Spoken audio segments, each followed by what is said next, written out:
In my opinion, villagers are some of the coolest mobs in Minecraft. They're one of the most well thought out and interesting features, and they have a ton of uses. You all seem to agree because you voted for them to be the next mob I cover in the Every Mob Ever series. So today, we're talking about all 22 villagers that have appeared in a Minecraft game. Like and subscribe if you enjoy, and let's get into it. Alright, first things first. Villagers spawn in every form of village, in igloo basements, and when you cure a zombie villager. Depending on the biome they spawn in, they can appear as plains, desert, taiga, snowy, savanna, swamp, or jungle variants.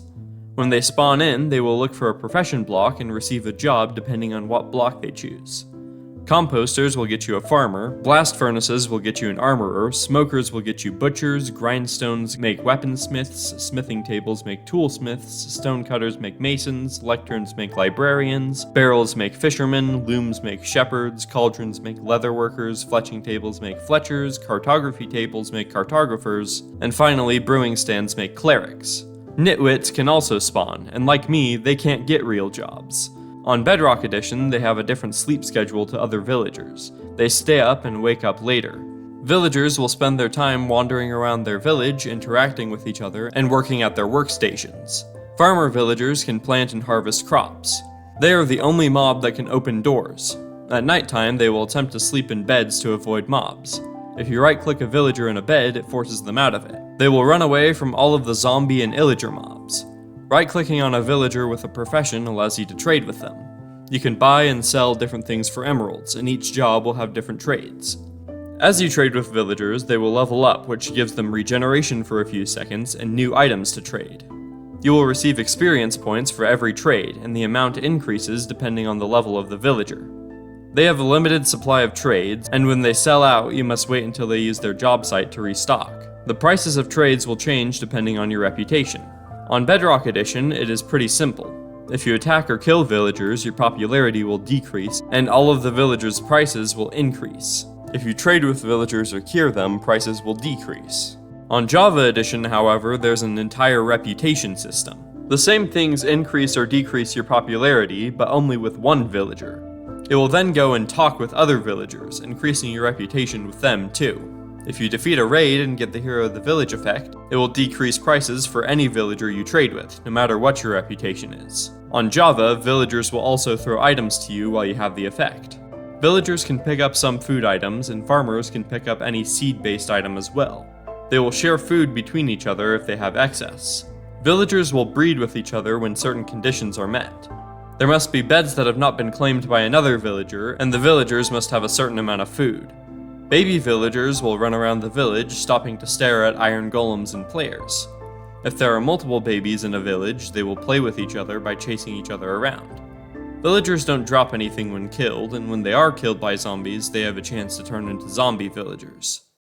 Wandering traders can spawn anywhere in the overworld around the player after you've spent at least 20 minutes in that location.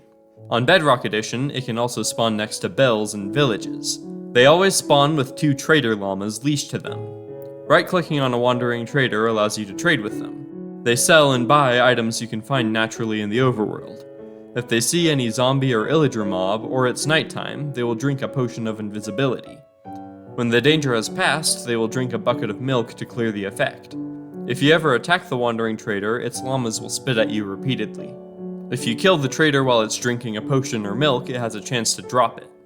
When zombies attack villagers, there's a chance depending on the difficulty that they will turn into zombie villagers. They can also spawn in abandoned villages, igloo basements, and randomly at night. Every variant of the villager has a zombie version that can spawn. They can also appear as babies. If you throw a splash potion of weakness on the zombie and feed it a golden apple, a zombie villager can be cured back into a normal villager.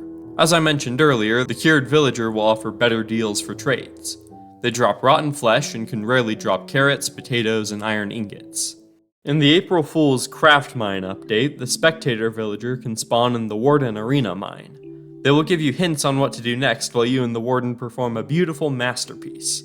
They don't move and can't take any damage from a survival player. The NPC is a mob exclusive to Bedrock Edition. I always thought this was an Education Edition thing, but no, you can summon these in creative mode, or use spawn eggs you can get from commands. When you right-click them in creative, you can edit their attributes. You can change their name, give them dialogue, and change their appearance. If you right-click them in survival mode or without admin permissions, you'll be able to see the dialogue you put in. On Education Edition, you can add links to websites in the menu. There weren't any villagers or variants in Minecraft Earth, so let's move swiftly along to Minecraft Dungeons. Villagers appear throughout the entire game in all of their normal appearances. They show up in cutscenes, in the background of levels, and as objectives to rescue. In Creeper Woods, you can rescue villagers from cages. In Redstone Mines, you can save them from forced labor. Most of the merchants in the game are villagers. The village merchant is unlocked when you save it in Creeper Woods. It mostly sells common and rare items with a chance to sell unique items. When you rescue villagers, you unlock more items that can be sold. The mystery merchant can be found in Pumpkin Pastures. It sells different randomized loot boxes. You unlock more slots for it by defeating enchanted mobs. The gift wrapper is found in Soggy Swamp. It allows you to gift items to players who are in the same server as you. When you gift an item, you must complete a level to be able to do it again. It is one of the 2 merchants that can't be upgraded. The luxury merchant can be rescued at the end of Cacti Canyon. It sells powerful items with a larger chance of them being unique. All of its items are more expensive than other merchants. When you defeat mini-bosses, you can unlock more slots. The blacksmith is unlocked in the Redstone Mines level. It's the only merchant based on a real villager profession. It wears a mask and has purple glowing eyes, unlike the original though. It will upgrade the power of items. You pay a fee, and after completing 3 levels, you get the item back. You can level it up by completing the final level at different difficulties. Before the Creeping Winter update, this merchant worked completely differently. None of the other merchants existed, and it would sell chests that gave you random weapons and armor. The Enchantsmith is unlocked in the High Block Halls level. It will reroll enchantments on weapons for gold. When those items are rerolled, they gain the Custom tag. It also cannot be upgraded. The Wandering Trader can be seen in some cutscenes in the game. Before the Creeping Winter update, the Wandering Trader was one of the merchants in the camp. It would sell you random artifacts, similar to the original blacksmith. The Mason was an unused merchant that would increase your item's power level. You would pay it in diamond dust, which never ended up getting into the game. The blacksmith ended up replacing its functionality. The Retired Adventurer is an unused merchant that would have given you access to daily trials. You would have found it somewhere in an unused dungeon. Instead, daily trials were just added to the map. Alright, Legends time. Villagers in Minecraft Legends appear in villages. They come in 2 variants, one based on normal villagers and the other based on illagers. They wander around their village and will get scared and run away when piglins are near. Some unique professions were planned for the game, but they were scrapped. We have evidence of them in the files and some concept art for the drummer and ice sculptor roles. The concept art implies that they may have been units you could recruit, but there isn't any concrete evidence for that. After destroying a certain amount of piglin bases, a cutscene will play where a few villagers decide to become warriors and fight the piglins. You can find them in villages after that, or spawn them at warrior huts in versus mode. They're pretty clearly just Vindicators with a different name, but they're technically still villagers. They use axes to attack enemies and take reduced damage from ranged, crush, and fire damage. They're best used for taking out high health enemies. The zombies in Minecraft Legends are based on zombie villagers. After freeing the zombie camp, you gain the ability to use zombie spawners. They cost redstone to create, so you need to get the redstone upgrade at the hub. They have the most health of any ally in the game, so they're good at tanking hits. They take half damage from spore attacks, but more from splash attacks and fire attacks. They deal more damage to structures, but they're not the best at attacking enemies. You should mostly use them to protect your units. These were originally planned to be normal zombies, but that got changed somewhere in development. You guys said that witches are closer to illagers than villagers, but the witch in Minecraft Legends spawns in villages, so I figured it should probably be in this video. Witches are unlocked after defending a village. You can spawn them at witch huts in villages, and they cost gold, lapis, and prismarine to create, making them the most expensive unit in the game. They throw potions that do splash damage, inflict poison, and knock units back. Cauldrons will buff them more than other mobs, so they're a good combo. For some reason, they have a ton of weaknesses and resistances. They take more damage from Spore, Crush, Explosion, Sniper, Dart, Blunt, Melee, Roll, Blaze Rod, and Charge attacks, and take less from chopping and ranged attacks. Skeletons in Minecraft Legends are based on villagers. They're the only skeleton version of villagers in any Minecraft game, which is kinda surprising. You get access to their spawners after you defend the skeleton homestead. They shoot arrows and have the ability to shoot over walls. They take more damage from chop, charge, explosion, crush, and roll attacks. They act as glass cannons, doing a lot of range damage but not having a lot of health. Nurm is the only villager that appears in Minecraft story mode. He's an adventurer and friends with Jack. He accompanies Jesse and the crew through most of the adventures in the story.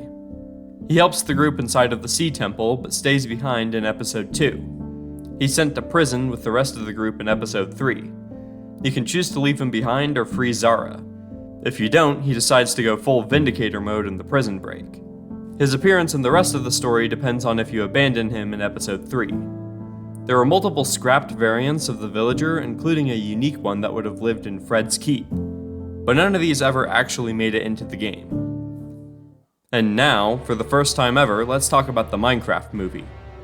Villagers in the Minecraft movie... Well, how about I just let Steve explain? Oh, these dudes? They're the villagers! They're total pacifists and vegetarians. You don't bug them, they won't bug you. They just like to chill, trade, and eat buttloads of bread. They love crushing a loaf. Throughout the movie, we see multiple professions and multiple biome variants of the mob. That doesn't make any sense in the context of the game unless Steve kidnapped them and brought them to his village. No, wait, that's definitely what he did. That's my new headcanon. Of course, the Nitwit had the most important role out of any of the villagers we see in the story. And finally, the Wandering Trader appears briefly in the background of the village, but it isn't acknowledged and doesn't play a major role in the story. And with that, we've covered every villager in the Minecraft series. Which one of these was your favorite? Let me know in the comments. Next video, I'm finally doing my 10,000 subscriber special. That one's going to be fun, maybe? We'll see. Anyway, have a great day, and I'll see you next time.